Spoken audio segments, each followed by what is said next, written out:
All right. Today, we're going to dive into something that is getting a lot of attention, a lot of headlines, and frankly, a lot of noise. The SAVE Act, the Safeguard American Voter Eligibility Act, and more specifically, the claims that are floating around about it. And that main claim is that the law is going to stop Americans from voting. Now, before we get into details, it is important to understand where this bill stands. This bill has, as of the recording, passed the House and is currently sitting in the Senate. So that means that this isn't just theoretical. There's a very real chance that this could become law. And guys, I've told many people, events that I've been at. I think I've even said it here multiple times on the podcast that I'm registered independent. So it does not matter to me, the politician or the party. What I care about is the policy and how that affects the portfolios and the pocketbooks of my clients. And when the news gets noisy, it's time to go to the numbers. Now, there's not actually numbers here, but what that means is go to the source documents, basically. And so I did. I have read this bill line by line. It was, I'm bald. See, I pulled my hair out, right? It's like reading any bill line by line is very tedious. But I did it. And today I want to walk through what it actually says and what it doesn't say, and then also where the truth sits in between those two extremes. And I'm not just going to give you one side. I'm going to walk through the actual back and forth arguments because that's really where I feel like the clarity actually comes from. So let's start here with the simple answer. The short answer is no. The bill does not say that U.S. citizens will be unable to vote. And that's important. That's kind of the foundation. There is nothing in this legislation that says that citizens are going to lose their right to vote, that citizens are going to be banned from voting, or that any group is going to be excluded. So if that is what you've been told, that is not what the text of the bill actually says. So what does it actually say? Well, it makes one major shift. It moves voter registration from a trust-based system to a document-based system.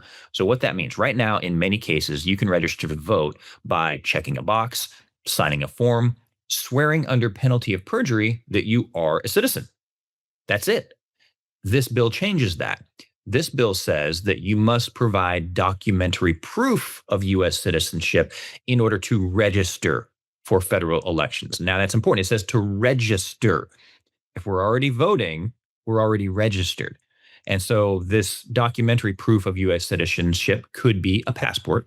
It could be a birth certificate. It could be a naturalization certificate or certain forms of government ID paired with documentation. And then when you go to vote, you must present photo ID.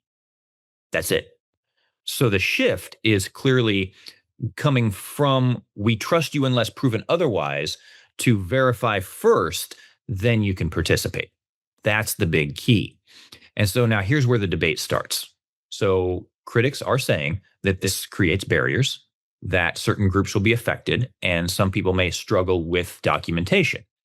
And while some of that could be true, I pushed back a little bit on that because I don't buy broad, vague claims without specifics. So let's get into the specifics. Let's break those down one by one. So we've heard that elderly voters could be impacted. But let's be honest, this is about registering to vote.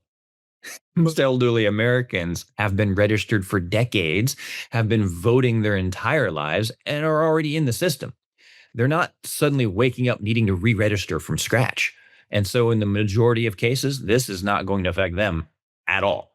Now, could there be edge cases, right, where records don't match or verification flags something? Sure. But that's not the same as saying that the law is going to prevent elderly people from voting. That is an exaggeration. The other part that I've heard quite a bit and that is a common argument is that people with name changes will struggle. And let's walk through that realistically. Yes, if your birth certificate says one name and your ID says another, you may need a document linking the two, like the marriage certificate, right? But let's be real for a second here. Millions of Americans, especially women, have changed their names, updated their IDs, updated Social Security, filed taxes, bought homes, opened bank accounts, all with a change of name. My own wife did this, no issue. So the idea that this is some insurmountable obstacle does not hold up. At most, it's make sure your documents match. And that's not a barrier, that's record keeping, right? And then the other argument, the claim that low income individuals won't be able to do it, or low income individuals don't have IDs. Well, I've got some real world perspective on this. I have done the taxes for a lot of people, a lot. I can literally say thousands. I have done taxes for thousands of people, and a lot of them low income. When I worked for H&R Block, especially like the first part of the tax season is usually those that are wanting to get their earned income credit and get their refunds. If somebody owes to what I've noticed, if somebody is going to owe money to the IRS, they're the ones that come filing late March, early to mid April. Those are the ones that file that. If you're getting a refund, your butt is in line as soon as possible. That's what I've seen. And so I've done the taxes for a lot of low income working class people. And guess what? They've all got IDs, because you need an ID for employment. You need an ID to file your taxes. You need benefits. If you're coming into H&R Block and you don't have your ID to prove who you are, I'm not filing your taxes.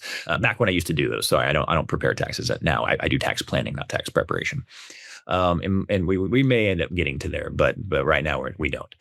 So yeah, you need it for all of those: banking, housing. So the idea that large groups of Americans are just walking around without identification is not reality.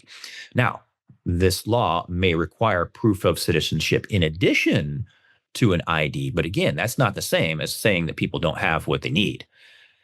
And so I believe what this really comes down to, if we want to strip away all of the noise, the bill really does three things. It requires proof of citizenship to register. It requires photo ID to vote, and it increases verification through database and records. That's it. There's no secret clauses. There's no hidden bans on anything. And this is the part that I think doesn't get talked about enough. Because if you listen to the media, you'd think that this is a wildly controversial topic across the board. But when you actually look at the data, it's not. So according to Dallas Express, around 83 to 84% of Americans support requiring photo ID to vote. If we were to break that down even among party lines, among Republicans, it's not surprisingly, it's extremely high, around 95 to 98%. And even among Democrats, you're still going to see roughly 67 to 71% support. And that comes from realclearpolitics.com. And so both Republicans and Democrats, let that sink in for a bit. This is not a fringe idea. This is not even a partisan only position. It's like, this is actually one of the rare issues where a large majority of Americans, including Republicans and Democrats, they actually agree on something. And not just on voter ID, even proof of citizenship for registration polls in the 80% range as well. And that, again, comes from DallasExpress.com. So when you hear, or if you hear that this is extreme, we have to square that with reality. Most Americans already support the core concept. And so I think here's where the actual disagreement is. It's not, does this stop citizens from voting? Because it doesn't. The real question is it acceptable to require more verification, even if it adds some sort of burden? That should be the honest debate. And I fall firmly on one side of that. I believe that trust is good, but verification is necessary. The saying, trust but verify, exists for a reason. We use it in banking. We use it in taxes. We use it for air travel. We use it for employment. We can't just say, yeah, I'm good. Just take my word for it. We have to prove it. So why with voting, arguably one of the most important civic functions that we can do, why should that be held to a lower standard? And so are there barriers? Yes. The law introduces some friction. That is undeniable. I'm not arguing that. But here's where I differ from the narrative. Not all friction is bad. In fact, some systems should have a level of difficulty because they matter. We're talking about elections, representation, the direction of our country. There should be a baseline responsibility involved with that. And I think this is a part that gets lost. Americans are not helpless. We are extremely resourceful. People navigate tax systems. They apply for mortgages. They start businesses. They raise families. They deal with government paperwork all the time. But suddenly, the claim that they can't manage to prove or provide proof of citizenship, I don't buy that. I don't buy that for a second. So here, I think, is the honest grounding conclusion. No, this law does not prevent citizens from voting. No, it does not target specific groups explicitly. Yes, it does add some documentation requirements. And yes, it does introduce some friction. But most Americans will be able to comply without issue. And most importantly, a system that verifies eligibility is not oppression, it's accountability. It is an honor to vote in the greatest country in the world. And honors come with standards and responsibility. And forgive me for being patriotic, but I believe that we live in the greatest country in the world. And that doesn't mean we're perfect. I did not say we're perfect. This side of heaven, none of us are perfect. And no country ever will be either. But being the greatest doesn't mean flawless. It means we continue to strive, to improve, and to hold ourselves to a higher standard. And part of that standard, in my view, is making sure that the systems that matter most, like our elections, are done right. There's something important to understand when we talk about America being the greatest country in the world. It's not just about freedom or prosperity in the general sense. Other countries have those too. What makes the United States unique is the combination of scale, stability, and continuity. We've had the same constitutional system in place, we're coming up here on 250 years, not restarted, not rewritten from scratch, not replaced after a collapse, but continuously operating, adapting, and improving over time. And that's a key distinction. If you look around the world, you can find pieces of this, but not the entire picture. Take the United Kingdom, right? It's incredibly stable. It has a long tradition of rights and representative government, but it's not a constitutional republic. It's a monarchy. And its system has evolved over time rather than being founded as a single constitutional framework like ours was. If you take a look at France, it's a republic today, but it's gone through multiple revolutions, multiple constitutions, and several complete resets of its government. We've got Switzerland, very stable, very free, but its modern system dates back to the mid 1800s, so not as long, and it's a much smaller country with a very different global role.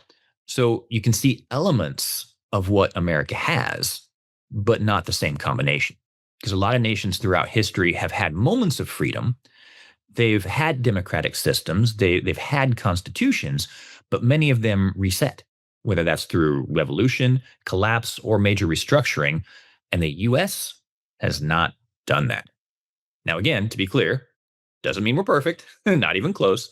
Rights weren't even fully extended to everybody at the beginning, and we've had to correct course over time. But that's actually part of the point. The system was strong enough and flexible enough to evolve without breaking. And historically speaking, I don't think enough people realize that how incredibly rare that really is.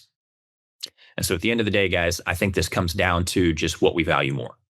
Do we value maximum ease or verified integrity?